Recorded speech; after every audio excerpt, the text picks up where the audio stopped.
going to be in the key of G, okay? So if y'all want to help me sing the birthday song to your loved ones, feel free. You ready? On 3, here we go. Michelle, Esteban, and Mary Jane, this is for you. 3, 2, in the key of G, don't forget.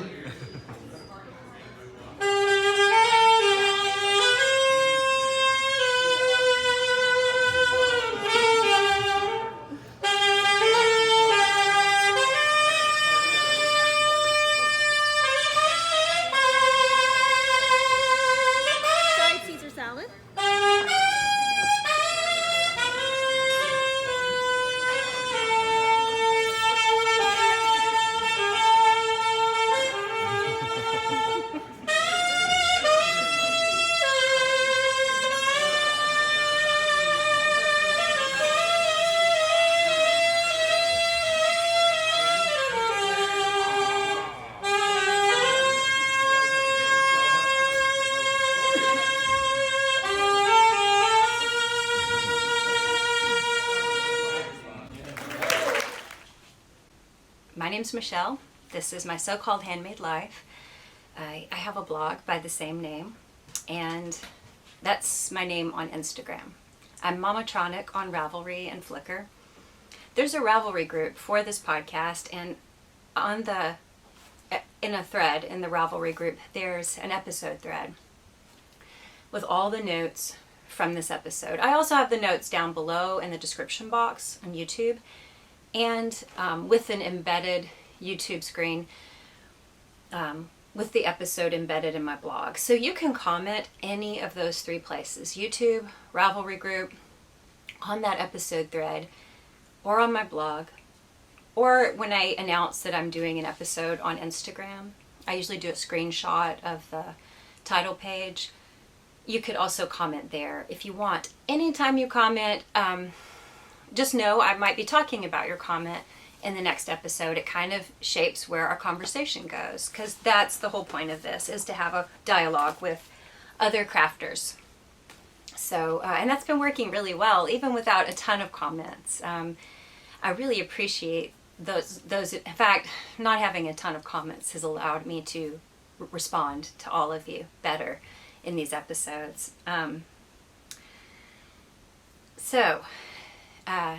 I just uploaded my last episode this morning, and I'm filming today, but that is because I want to get into a habit of doing it once a week on Wednesday. I had that last episode filmed for like over a week. I just had a lot of trouble sleeping and fatigue, things like that, and I've gotten really behind on everything in my life, and so I'm just dragging, I'm tired. And so I also was behind on posting that, editing it and uploading it.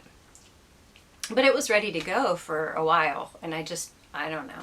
I just didn't get around to putting it on YouTube. So I won't have any responses to talk about. The last episode, I talked about that DIY feel that I had when I first started knitting. It was just empowering to do something like I saw in a catalog I couldn't afford, to make it myself. And I had a lot of other, I think Make was the name of a magazine. It was small size, kind of like the size of these pom-pom magazines. Oh, I have them somewhere. Oh no, it was called Craft. And within one issue, it would have a ton of different DIY things that you could make or do, and with your family or on your own. And it was really, really inspiring. I don't know that I did many of those crafts, but I had several issues and I enjoyed looking at them. That feeling has been lacking in me lately. So I've noted that for a while, and last year I wanted to make some new things, kind of make up some things on my own, and I didn't get around to it until January of this year, and now we're doing a Wing It cowl. And that knit along, it's going through mid-March. We are just, winging it in some way. So maybe we'll change a slight element of a pattern or modify it to better suit our needs, or try a new stitch and make a dishcloth. Just something that simple. The projects, the size doesn't matter, none of it. It can be totally improvised, like Ada did a sweater that was completely improvised. The other Ada is making a vest the same way, and I'm doing one. But some people are just, I don't know, kind of making up a stitch for the sock pattern, or making a sweater cropped that they would normally knit by pattern long. So anyway, my question in the last episode was, what is your most interesting DIY hack or make? It doesn't have to be knitting or crochet related. And I still want to know that, so please, you can comment here about that. Or you can go to the last episode and comment there, which would probably make more sense for people reading the comments. But since I just uploaded that today, I won't be responding to your comments until the next episode. I'm just doing this as like a placeholder. Yes, I can do this once a week, and it will probably be shorter episodes, so you won't have to listen to my hour-and-a-half long soliloquy anymore. I'm sorry, I'm so thirsty. My throat will hurt after teaching. Wednesdays I do that with work with children for BSF, and boy, today everyone was so keyed up. It's a lot of rain lately, and everybody's been cooped up, and like my animals are stir crazy. I think the children were too. It was at one point, I just busted out laughing during prayer time because they were so wild. For me, it was funny. It was not harmful in any way, and we handled it fine. But they were just busy kids. So I thought maybe I would just talk to you today I'd show you my progress on the things I've been showing you. Talk a little more about my sweater for the Wing It cowl, because I don't know that I've focused on it a lot. And then just talk to you about some of the things I'm watching and reading and I found interesting.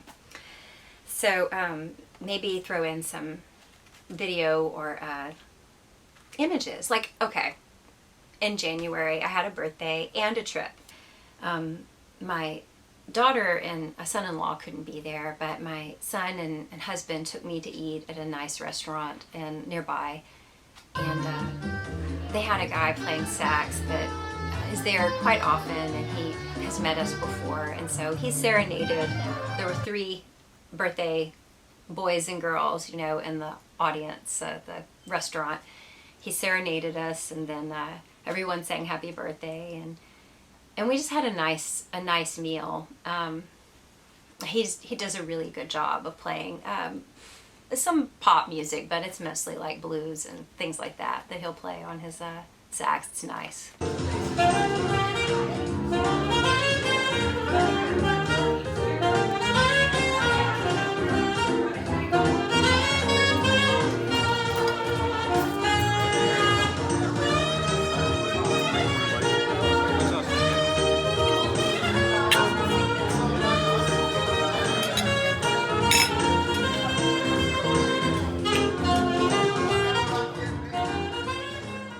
The trip I went on was to Detroit with my husband. It was for his job. He is a salesman for Ford, and he was basically winning an award. It was for his presentation of all the features on a new van, the new Transit. So he's also like a kind of a top salesman, and it shows in the way he presents things. So yeah, my husband's a car salesman, basically.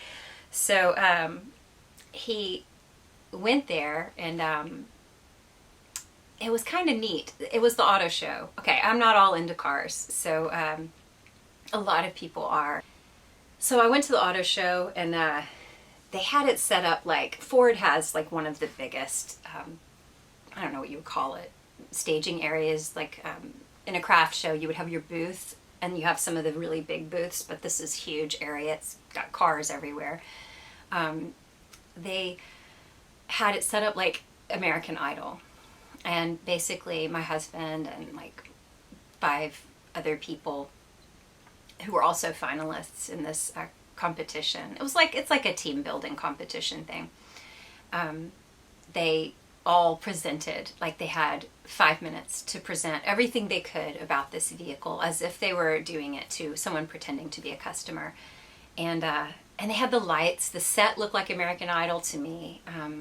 and they had a panel of judges, and of course nobody was cruel like Simon, but it was kind of fun, you know, and I learned things about vehicles, and I did learn how to put that seat down finally in the transit van, because we rode it everywhere we went while we were there. So it was kind of neat seeing I don't know, an auto show. I'm not all into that, but a lot of time and money goes into the design of these areas that each company has. Was it Hyundai that had an indoor track that was made to look all-terrain, so it looked kind of jungle-like, and they had hills built and you could ride in a circle, you know, in the vehicle. It was just, you know, interesting. A lot of money goes into this, obviously.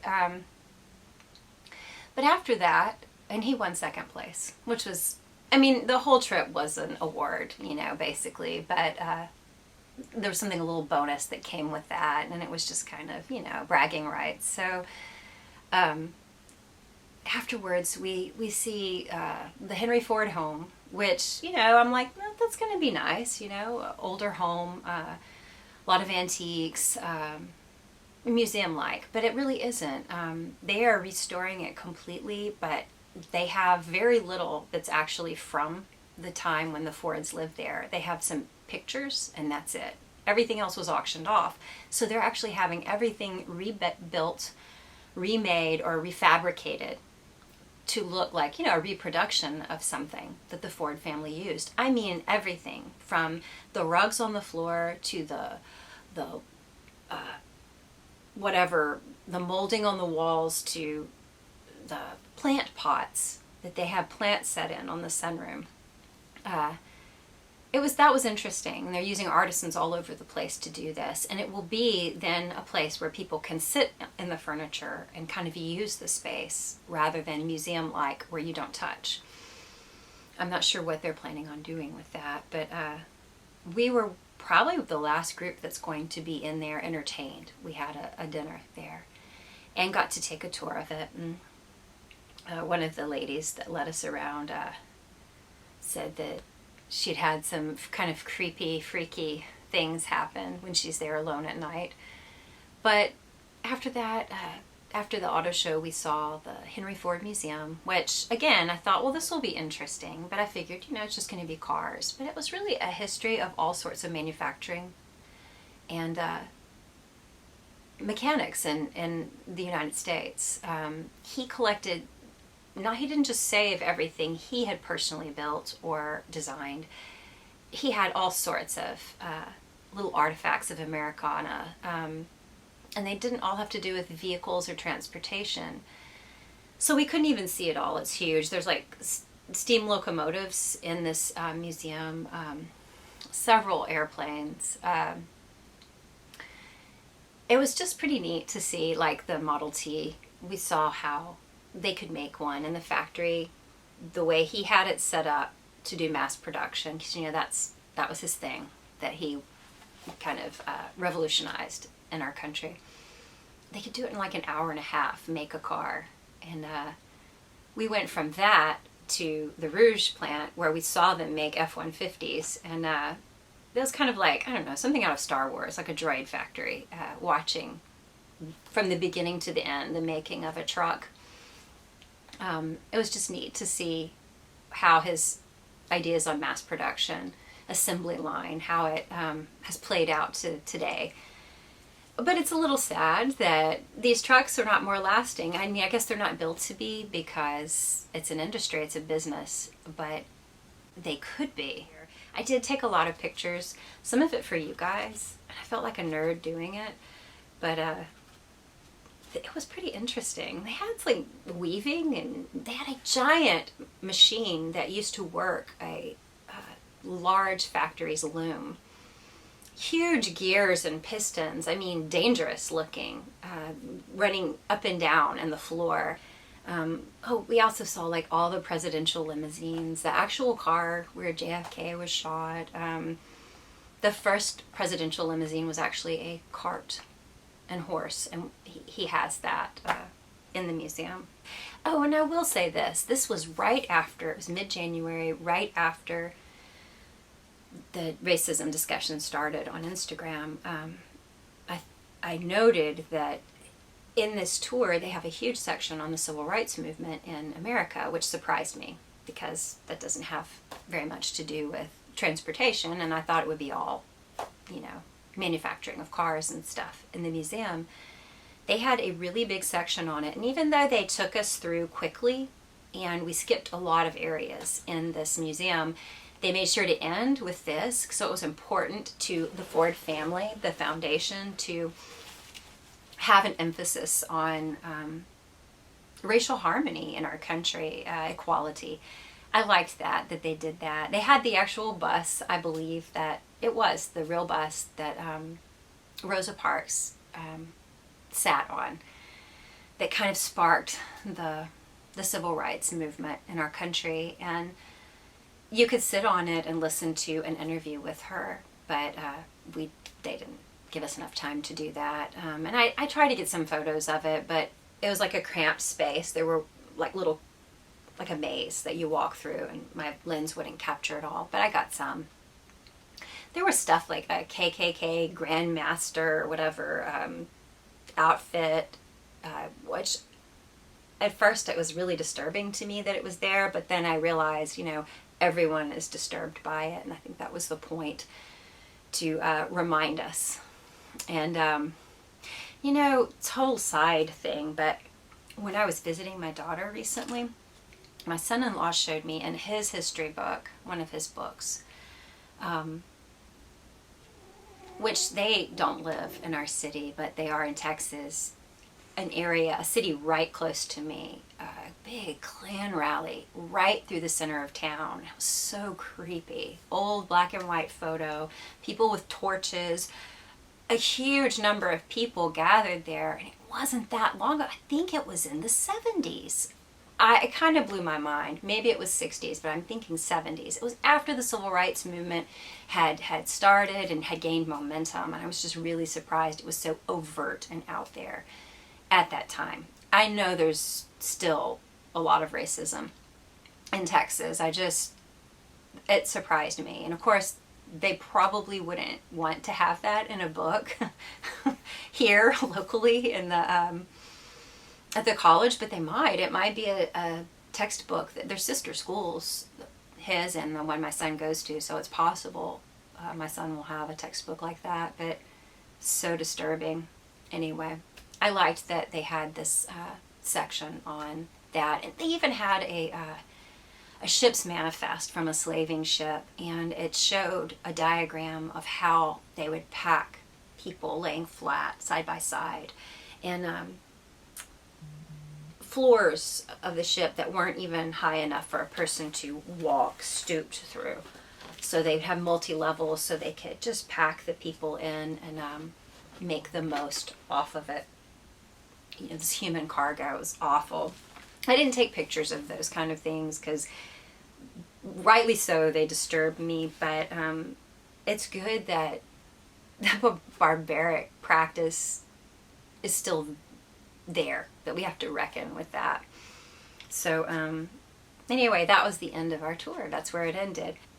So I was surprised that I don't think of Henry Ford as having much to do with the civil rights movement. I don't know that he did, or that his family did, but it's apparent that the family and the foundation really want to make a statement now and clearly define how they feel about this. And because he was big on collecting things that have to do with our country's history, that was very important to him that they collect those things. So it was interesting, definitely. And then we spent 2 days just resting because it has been an insane winter, a very hard winter. And I noticed I am behind on everything because I'm not sleeping well, and it really all started in October. I just think that it could be this latent stress, anxiety from all that I've gone through, that I just really need to be quiet and still. I find I'm holding my breath. I have not felt those anxious type feelings for many years, so It's just been a rough time. It could just be that something in me is still shaken, you know. I feel inwardly like a little child. Have you ever seen a kid that doesn't know what's going on around them, but their parents suddenly mad at them and they don't know why, and they just shake them and scream at them, and the kid just looks all disoriented? That's me on the inside, I think. Just a little. I'm still just like, whoa, what is happening? Where am I? So I've been really on a campaign to get more sleep. One of the things I've done is got blue light glasses. Have you seen them? They're the kind that I have are amber colored. So they're supposed to help with fatigue, but they also block blue light. So if I put them on an hour, say before bed, when we're watching TV, or if I'm reading, especially if I'm reading from a Kindle, it blocks the blue light that keeps your brain from hitting your full cycle of sleep. So I've got those on, and I got them to be like cheaters. They have a little magnification to them, and I finished the Expanse series. Like I think I told you guys, it's just one of my favorite series. I got the books for my daughter for Christmas. I'm going to talk about some books I read. We got her, this is like the 5th book, Nemesis Games. We got her the whole set, but she actually had bought this one on her own, and so I just kept this and got her something different. But these are really good. Like if you like any kind of fantasy, and especially if you like science fiction, you'll like these. But the truth is, the writing, the point of the story is very universal. You don't have to love science fiction to like this. And it's very, you know, it's space and ships and all that, but it's not like superpowers. So if you don't like that kind of fantasy, if that makes you uncomfortable, this probably wouldn't. It's a really great way that they deal with prejudice. It's this theme throughout the whole series, and it's just really well written. I mean, it's really well written. Like George R. R. Martin said that this is how science fiction should be done, I think. I read that somewhere. So I finished that, and I read something else. Oh, I read some nonfiction, and I realized those things keep me awake. Like, I don't go to sleep. I think I'm trying to retain the information, you know, like health stuff. So I quit that, and I went on to a book my husband got me for Christmas. It's Wool by Hugh Howey. It's won some awards. And you know Justin Cronin, who wrote The Passage, I was reading that series last year. He said this is an epic feat of imagination. You will live in this world. So The Passage, Justin Cronin is really great at writing believable, moving backstories on people. And the way he used that device through The Passage was great, especially the first book. The second book began so strong, I almost started crying at one part.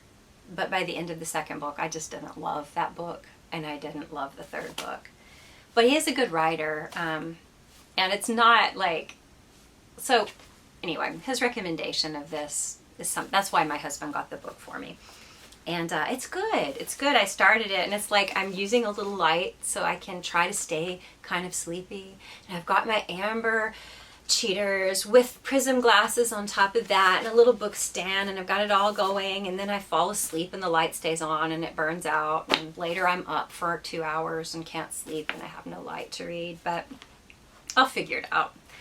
I just need backups, a backup light. It's really good, and it's another one of those like aftermath of nuclear holocaust, kind of a dystopian survival story, but it's more than that. It's not like The Walking Dead, where now we fight zombies here, now we fight zombies there. There are no zombies in this. But it's kind of a mystery. I'm interested in where it's going to go, but I haven't read enough to tell you much. I don't think I showed you this either. He got me Ready Player One, which he heard the book was great, better than the movie. The movie was okay, but I've already forgotten a lot of the movie, so this will be kind of like new to me. And it's supposed to be way better than the movie. So that's some stuff I've been reading. And at night, you know, I'm working on this Wing It Cal project, and he's busy trying to refamiliarize himself with Call of Duty, but it's changed so much since he played video games that he's horrible. That was his Christmas present. One of his presents from me was Call of Duty. I don't know what number it is. Call of Duty 30? I don't know. I just know that he would start the game and instantly his character would be going, ugh, like he was shot and dead. And so it became a game like for me to count how long he could stay alive. And when he made it to 10 seconds, we were like, yes, you know. I think he's practicing because in the morning when I get up, later in the day when I turn on the TV, I can, it's on game mode. So he might be practicing in the early morning. He wakes up by himself. So, but he showed me Jack Black's YouTube channel, Jablinski Games. Have you guys seen it? It's kind of funny. It's really funny because it makes me think of us. My husband and I are not video gamers. And Jack Black keeps insisting he's fixing to get, you know, you're fixing to see live streaming of him gaming. And of course you're not. He's really just doing things with his children. And I don't know. I find it funny, especially the amount of time he's spending with his kids, that it's almost like commentary on the way we can be when parents are like serious gamers and their kids just kind of, here, take an iPad, bye, you know. Everybody does their own device. You know, here he's playing old school games like skee ball with his kids and embarrassing them publicly, things like that. It's funny. I'll have links to everything I talk about in the notes. So what I've been working on in the, well, let me show you this first. I finished my Strathcona from Lynn Morrison. I don't know if you can see the see, I'm sitting further back than normal. And so, yeah, I can't even tell if I'm in focus. Oh, this whole thing could be messed up. Or like sometimes like my I don't wear a lot of makeup at all, but if I have on mascara, my eyes water quite a bit if they're kind of allergy like, and like I'll be like Alice Cooper and I don't even notice it until I've filmed the whole thing. And I'm like, man, you know, I'm older. Sometimes I have acne. I don't really want to be Alice Cooper for the whole world every week, and I'll redo it. I've redone it twice because of, you know, my hair is such a mess all the time. I'm like, I can't see it, you know, especially if this far away. And so I think, okay, it looks fine. Once I did some dry shampoo real quick in my hair so it wouldn't look quite so oily, you know. I mean, it's like I just washed it. Why would it look oily? But if I'm going to do this, it does. And I had like dry shampoo flakes all over my shoulders. So I was like, no, I don't want to be Alice Cooper with dandruff looking stuff. Ugh, that's my podcast theme, basically. So anyway, wouldn't you love to have your patterns mentioned on a podcast like this? Poor Tara. So Strathcona. I'm not going to put it on. I'll wear it next episode. I still have, it's really warm today, as you can see. Hopefully we'll have some more cool weather again next week. I've got all these ends to weave in, but no, you know what? I'm just going to do it. I'm going to do it for a second. Talking about messy hair. My head pops through the sweater and I look like Gene Simmons with his full Kiss makeup on. I just couldn't tell from this far away. Here. So you see, it's super cropped. Now, I don't have any good high-waisted jeans, which I need to do. But I kind of tend to still like the low ride just because I have never tried on high-waisted that fit good. Well, all of you guys making your own jeans have solved that problem. Ooh, this looks nice. So you see, these are not decreased at all. I did like one stitch decrease for the end because I modified this. So this works for the Wing It cowl. We're going to be doing the Wing It cowl until mid-March. It is not too late to sign up to do it. by signing up, you just do it, and you put your whips, and when you finish something, you put it in that finished object thread for Wing It Cal in my Ravelry group. Did I mention I have a Ravelry group? I do. It's the My So-Called Handmade Life Ravelry group. And it's a nice place. Nice people there. And we are just winging it. From something small like if somebody just wants to try crochet and make a crocheted dish rag, something like that, to trying to, you're knitting a vanilla sock and you just add a purl row here or there. Any tiny, tiny change you make to a pattern to customize it for yourself using your own knowledge of your craft, that counts for the Wing It Cal. So the way I did that with the sweater is I used this drops wool that's now discontinued. And it's not as thick as the wool that Tara uses in her sample. So I cast on the same amount here for the neck, but I used smaller needles for both ribbing and body, and I just did more increases, raglan increases.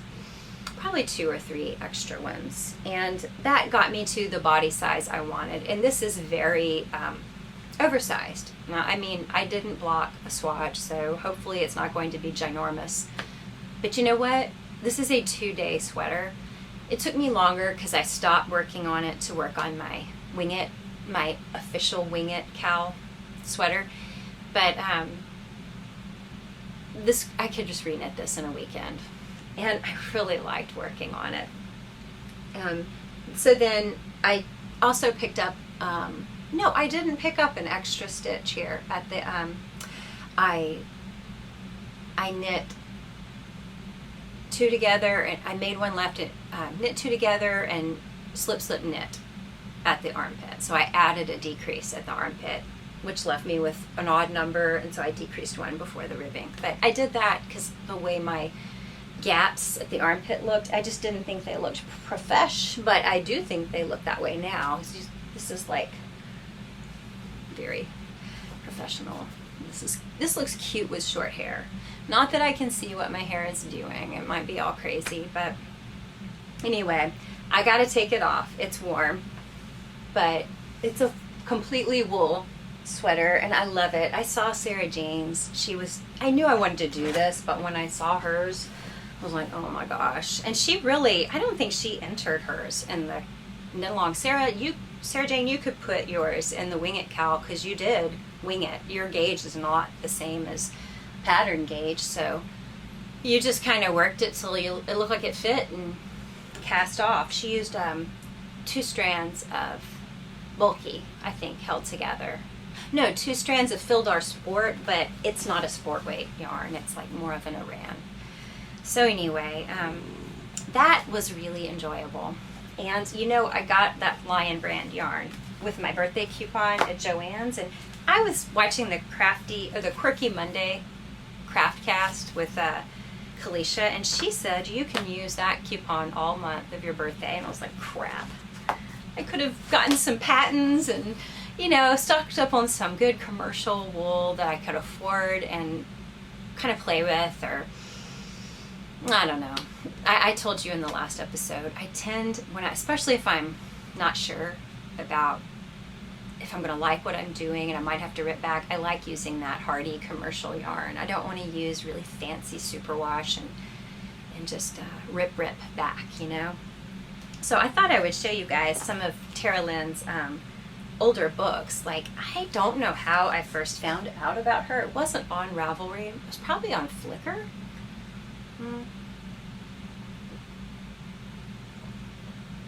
But knitting blogs were kind of a big deal.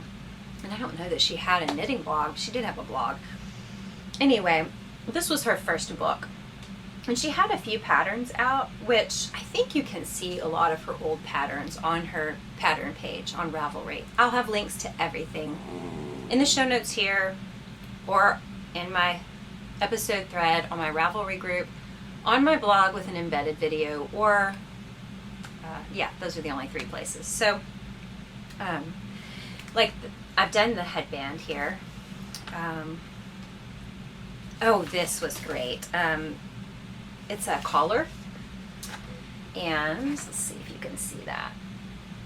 It's really nice. I used some blue sky fibers, 100% wool, and it has kind of a roving feel to it.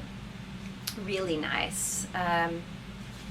To go, it can go over your jacket.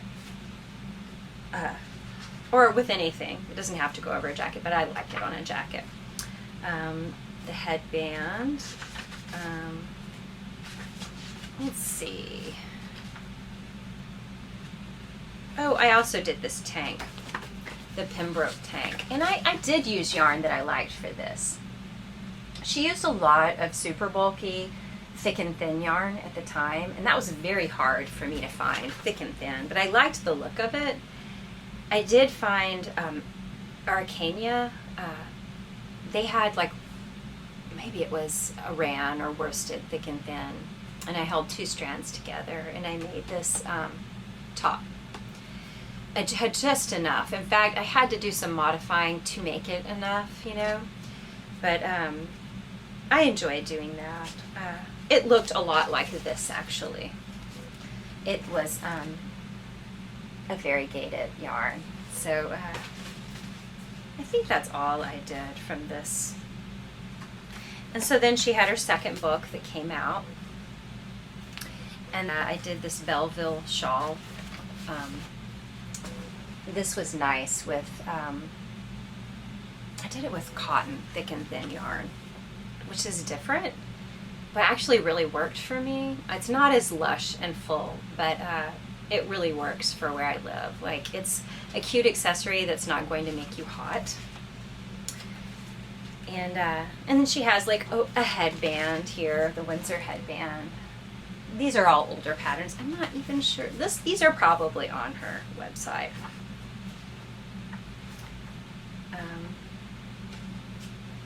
So, third book, that's that Omami toque. I did that. That's a good one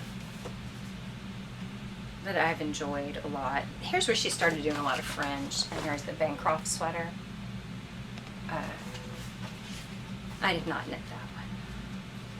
But this cable toque, I definitely did that.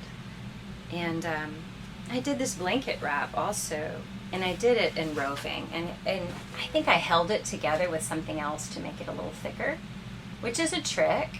If you need to get that bulky yarn but you can't find it or can't find it within your price range, holding a bulky with a worsted or a sport or something of a similar color, it actually adds a little tonal look, marled or tonal look to something you're knitting.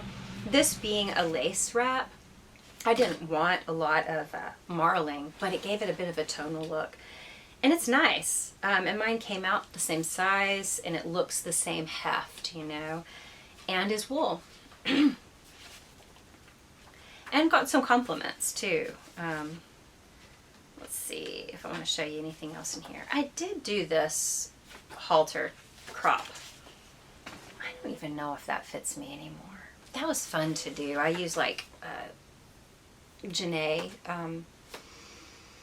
cotton acrylic blend. It was something that looked like it would hold up to, body heat and movement, perspiration, pretty well. And so then she came out with the book, her Goodnight Day book, and I got to test knit a lot of these. Well, all of them, I think. I did, all of them. But I didn't do all of them in the yarn I would want, because it was kind of a quick thing. Like, I had to do it in a quick amount of time, and I was like, okay, well, to get that size yarn, I may just have to use something from a Joanne that I don't love. And so I probably wouldn't wear that item much, because it was like Heartland or something. Nothing wrong with that, but it didn't work well to use in the patterns I used it for. But the patterns all worked really well, and I could see, oh man, if I was knitting this in something I loved, I would be wearing this like this, Of course, now you can find these bulky wools so so much easier. And in the last episode, I talk about some of you guys, your ideas for affordable bulky and what kind of things you make with it. So one of the things I loved, this is going to be hard to show you guys without, I don't want to show the pattern. Well, there's a bauble toque. Let me see if I can find pictures.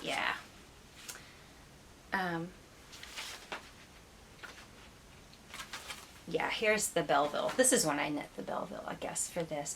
There's that bauble toque that, is it toque or toque? I hear some people say toque, but my grandmother always said toque. She wasn't a toker. She was a teetotaler. I love that bauble toque, and I have two. And Tara gave me yarn for one, and that's so beautiful. Merino. The other one is also great. I've gotten so many compliments, people saying they like it. In fact, that is a gift that I think a lot of people would enjoy for Christmas and wouldn't take that long to make. That bauble toque is not even bulky yarn, I don't believe. So I think it was worsted. So that makes it even more attainable to do. And here is the Perth cardigan, but she has the fringe on it. So that collar is the one I made. I just love it. And then the Perth cardigan, I did do one of those, but not with fringe. A lot of people have done it with the fringe. It's really cute. I love my Meaford wrap. I did it as a cowl. Like this. Let me see if I can show you guys. I also like this, Petawawa.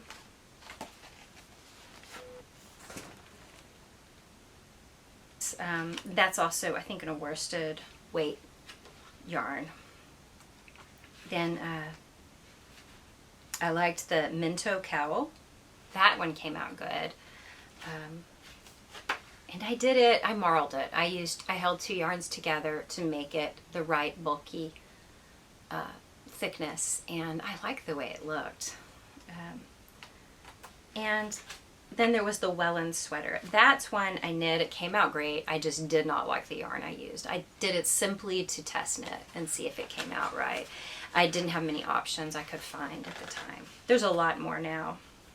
So anyway, then the Innisfil crop top. I did it, but I didn't do it in the type of yarn that looks best with a, to me, it looks best with a thick and thin yarn. I like the way that looked.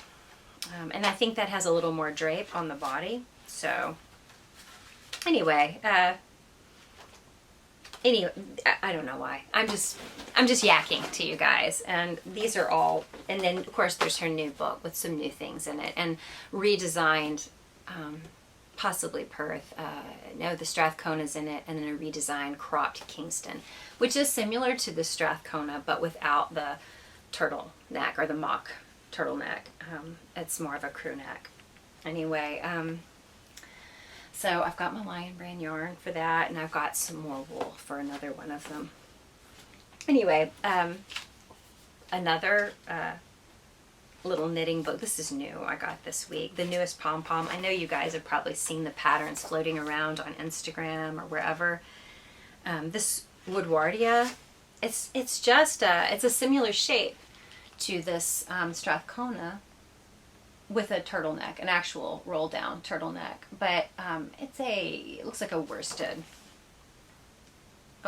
yarn, or maybe a DK.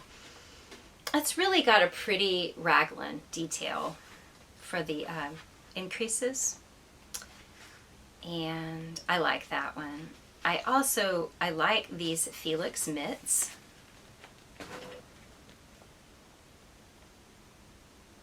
Really like those, and there's two tops I just want to make so bad. Water Clover is one, and it is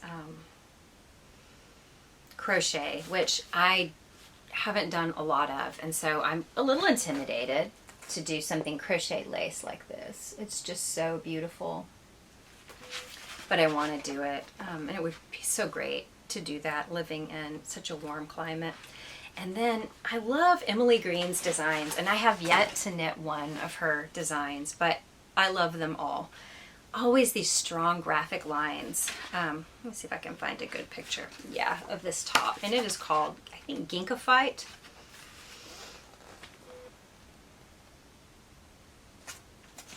Or this one. Just really great.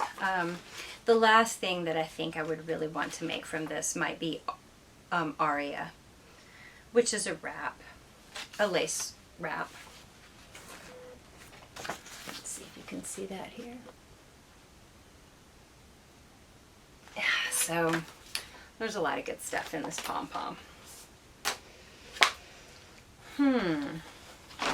So let's talk about what I'm making for the Winged Cow. While my husband is trying desperately to play Game of Thrones, no, Call of Duty at night, I am trying desperately to devise my own plaid sweater. And if it's decent looking, it will be a pattern that other people can use. So this is the reverse. The original looks like this. You can see this is the right side right here. And you can see the grooves where I'm going to do vertical striping later with a chain stitch. So the reason I turned it inside out was to knit the sleeves inside out. So what you're seeing is the look of the right side of the sweater, but you will actually have the reverse. So the sleeves are going to be in reverse stockinette, basically, whereas the sweater was in stockinette. And my goal is to have this be a reversible sweater, which is going to be tricky with all the ends to weave in, plus the, there's just been some trickiness to it, getting it kind of figured out. Even doing the, what do you call it, tubular cast off neckline to have it look good on both sides was kind of tricky.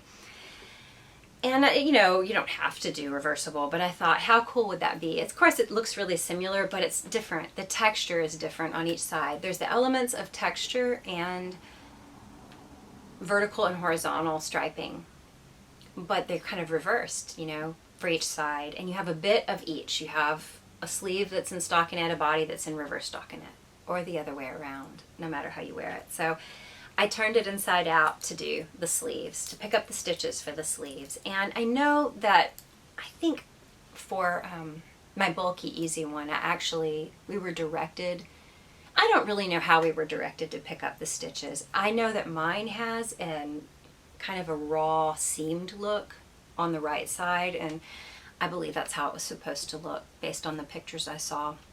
And that is the look I wanted. That's something I liked about that sweater. But I could not get the way she said to pick it up. And I found that the easiest thing to me was just to turn this inside out and pick up stitches like I normally would. And, no, actually, I'm sorry. Having it right side out. Right side out, I picked up stitches like I normally would. And you see how it looks for the sleeve. It's really smooth. You don't see that line, but the whole point was I wanted that line on the reverse because I want to be able to wear it either way. So there's this raw seam, and it's really even the whole way around, and that's what I wanted for this side of the sweater. So anyway, this has really been a lot of work. This is probably a 43-inch sweater bust.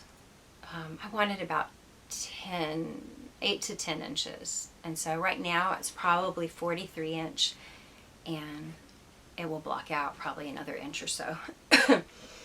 And it's kind of cropped looking on me, but I've really enjoyed working with it. I'm using Briggs & Little, if you didn't already know. The only thing I have to tackle is these ends. I have not been sure. The thing is, if I knew and trusted, if I had a pattern I was reading from, I would be snipping them as I go. But I don't want to waste yarn because I'm just not sure what's going to happen. And if this doesn't work, I don't want to have lost a bunch of yarn to weaving in ends and cutting things. You know, you do a stripe and you're almost out of yarn, so you just go ahead and start the next stripe with a new end or something, a new ball. Anyway, that's why I have a lot of crazy. Plus, I have a technique I'm doing to make the shoulder seam look similar to the seam on this side, the 3-needle bind off. So it's interesting anyway. See how I'm not finished with that, but I was just seeing if it worked. Because the plaid does not match up from side to side. It works all the way around, but it's not from reverse to front. You know, the shoulders don't match up. So there needs to be a break there, and I wanted something a little more seam-like, very visual and obvious. So we'll see. I asked you guys if you thought this was just going to be awful. I called it, like, I don't know what I said in the last episode, a hideous abomination. So it may be that. It may be that. But it will be my hideous abomination. My sweet little abomination. And so it's like my little baby project. I've knit things by looking at stuff before, but I've never made something up without anything to look at, just because I wanted it. And I didn't want it to be like anything. Like, I had inspiration photos, but I didn't really want to use them at all, except as inspiration. I didn't want to borrow from somebody, especially if I think I could write a pattern from this. Even if that's just for fun for other people, I wouldn't want to write a pattern that looked like somebody else's. That's, you know, jinky. So that's how my sweater's going right now. Basically, when I figure out, and I think I know how I want to do everything else on the sleeve, I am probably going to just bang out the other sleeve, and I might regret not doing the vertical stripes before adding the sleeves, but I just wanted to do one big blocking of the sweater before adding vertical stripes. So I didn't want to block, then do pick up stitches. I know some patterns have you block before you do the sleeves, but then you're doing blocked yarn. You're picking up unblocked stitches on blocked yarn, and that to me seems like you're asking for trouble. I think it would be better to just block everything that has to be blocked together while all of the gauge matches. And I did in the last episode, these sleeves look kind of Popeye. I did reduce the stitches, like 10 stitches, and you can see they fit the sleeve way better. And this is a drop sleeve, and when it stretches out, so it comes to about here on my arm, the actual sleeve seam. That's why it's an oversized sweater. This doesn't look like an oversized armhole, but it's drop sleeve, so it actually is for that part of my arm. So other than that, and I finished the Strathcona, I've made quite a bit of progress in, we watched something, and I did my gingerbread house by Jinx Yarn socks, and I'm getting close to the toe. Here's where my heel yarn is. I'm still doing Susan B. Anderson's Smooth Operator pattern, and I'll probably just be doing it forever. I mean, I really love it. It's I don't see a need when I'm doing self-striping and wanting to add a heel. I just don't see a need to do anything else. Or just a vanilla sock. Anytime I want a contrast heel, I like the way that looks. So I just stick with it. But I enjoyed Danny George's pattern for a heel flap when I'm not doing that kind of afterthought heel. So I thought I'd show you guys where I was on a few other things that I have not forgotten, not at all. I wanted to be really present with this knit along. We had a lot of crazy stuff happen in January, and I was behind, like 2 or 3 weeks behind where I would have been. So I kind of dropped everything to do this, but I am very much, oh, this isn't what I was going to say. This was Andrea Mowry's May. I started it last summer. It's in a cotton linen blend. It looks so tiny, but it's way crowded on a small needle. It's very soft, but it has a tweedy look to it. So it actually looks very woolen, but it's Barocco Remix Light. That is not what I planned to get, though. Let's see what I did plan to show you guys. I think it was this. Oh, sorry, Spot. My floozy. I've not forgotten about you, little floozy. I did separate, like make the armholes. Oh, look at all that string. Good grief. So you can see the pattern here. Let's see, let's get some light. This is beautiful, beautiful yarn by Catriona of Yarn Floozy. Super, just luxurious. I've just never had anything like this or felt anything like it. It's got cashmere and silk merino. And it has made it a challenge. It was a challenge to knit because it was very slippery, and I'm a loose knitter. So I was doing the tiniest needles, like size, I think these are 1s, but they might be 0s. That's hard for me. Slick yarn, tiny needles, loose knitter. Basically, I become this, like a claw machine, and I tend to strain myself. So I found that when I am working on this, which I'm not because I want to be involved in my own knit along, I would have had this, I think, finished by now if I had not had a misunderstanding about my test knit and gotten started late on it, and if I hadn't had the winter that we've had. But I mean, it's no big deal. It's there for me whenever I want it, and it's also going to be a little more wearable because it's lighter weight, and it's just going to be more wearable. Like this, I'm not going to have many days ever to wear this a year, but you know, it's the joy of making it is half the fun. I pulled out all the stuff. I got everything organized. You know, I told you I did a whole reorganization of my house last year, and then I did it again. I started again this year. Oh, there's not much to show you. I saw people doing Guthrie with a background color that's lighter than the foreground color work. And so I wanted to do that. And so I believe this is either Cascade or Cloudborn. I can't remember which. Yeah, I don't have a ball. I think it's Cascade. And then this is Mississippi Marsala by Spin Cycle. And all the talk on Spin Cycle and the price. I did 2 skeins of this, I think is what it took. I don't think it was 3, but maybe 3. And that was enough. You know, this was on sale, very affordable. And so it's a sweater I can afford. In the spring, I want to fire up that sewing machine. So this summer I can make a few things. And hopefully 1 or 2 of those things will be decent. And if they're not, they'll be jammies. So I didn't even show you Guthrie because the little bit of progress I've made is the contrast color is almost it's a light gray. It's almost the color of the cream here. So yeah, there's nothing to show.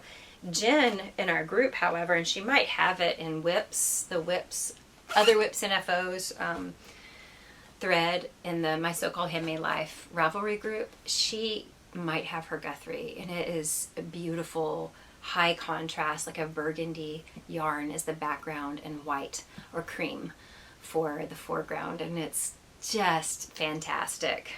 And that's the reverse of what I'm doing, a light background. She's doing a dark background, so it's just really dynamic looking. Something else I have as a whip, I showed you the ribbing on May. This is something I really wanted. It's called Faya. I haven't heard any talk about it actually. It's an Amy Christopher's cardigan. And it's, I think, a free Barocco pattern possibly. Yes. So let me show you this picture. It is a bulky, oversized cardigan. And like, kind of like I forgot to clean my screen. It's like as bad as last time, because that was not that long ago. Let's see. Here we go. Maybe you can see there. So it's an oversized, bulky, long cardigan. Kind of like what I just did, the capsule, but this is a button front, and it's got a bit of a, I don't know, it makes me think of high school. I like it. And I got Cascade, I think it's Cascade Tivoli, which is a wool and silk blend. And I cast on, and I was excited. I was like, this thing is going to fly, because it's bulky, you know. To get gauge, I have to knit this. I have to just wrench at it. It is a very stiff wool. It is not like other... I gave myself a migraine every time I worked on it. And so I finally took a break, and I just haven't had... Oh, but look, I wondered where these nice fancy needles were. It's a big cardigan. I'm knitting it oversized. It's really pretty color. I mean, let me show you this side. Look at this color. There's little silk nubs in it, and it's it's soft. You can see that when it's fulled, when it's washed, it will be soft. But knitting this, I guess it's the gauge. I went down really far on I'm using like a 6. No, I'm using a 5. I'm using a 5 to knit a bulky sweater. And I gotta say, it is killing me. So, I was thinking I need to pick it back up. There's nothing else I want to use the Tivoli yarn for. I've got it right down here. I can show you guys, sorry. Yeah, it's 40% silk, 60 wool. I could probably knit really loose lace, bulky scarves or something with this, or a big shawl, and that wouldn't hurt me, because it would be really, like, I would use a small needle and really loose tension. But I really wanted this sweater, so maybe I could do a few rounds a day. And because it is just back and forth, back and forth, back and forth till you get to the armholes. So I don't think there's any shaping. You could just do a few rounds, or it's not even rounds. It's probably the purling that's killing me too. It's knit flat, but just do a few rows every day. My goal for a while was I'll just do an inch a day, but I just couldn't take the headaches. So I'm not sure what I'm going to do with it, how I'm going to handle it. It's a good pattern. Amy Christopher's, you know, she's a really great designer. I'm not sure how I'm going to handle it. And that's it. I think that's all I've got whips wise.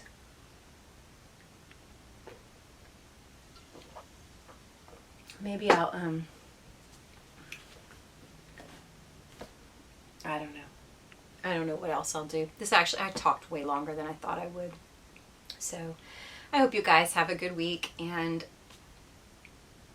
go to my last episode and answer the questions on your most interesting DIY hack crafty thing, and talking about that feel that I used to get from knitting, and I want to get it back, that I can make this myself, I can make this work, I can try something new, or I can fiddle with it and fudge it till I get it right.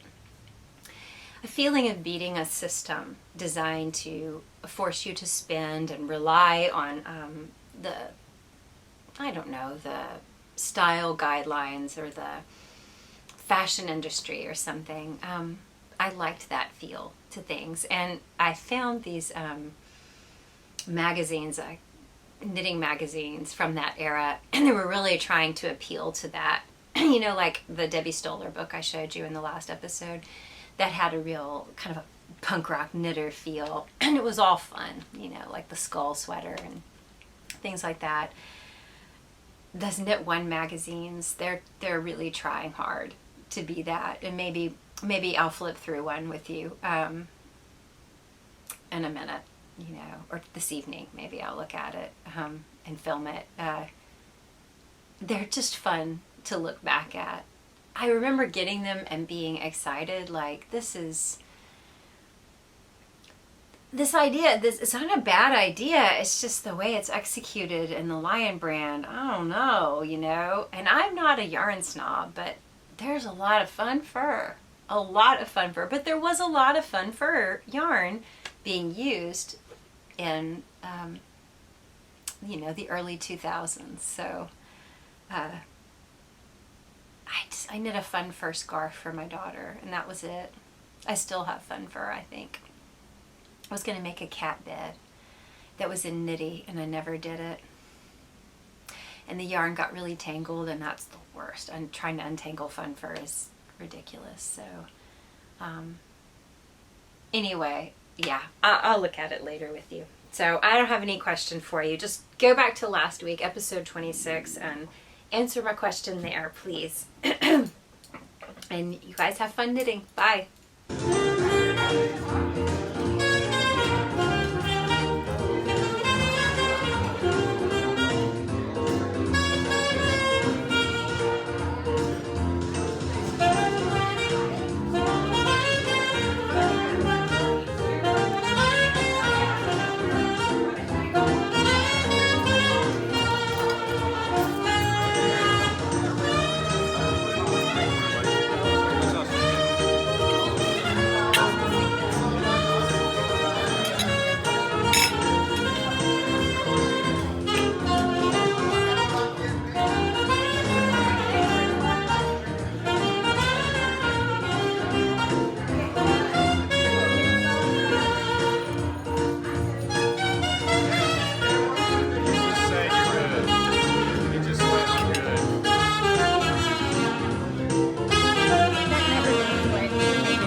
Wait.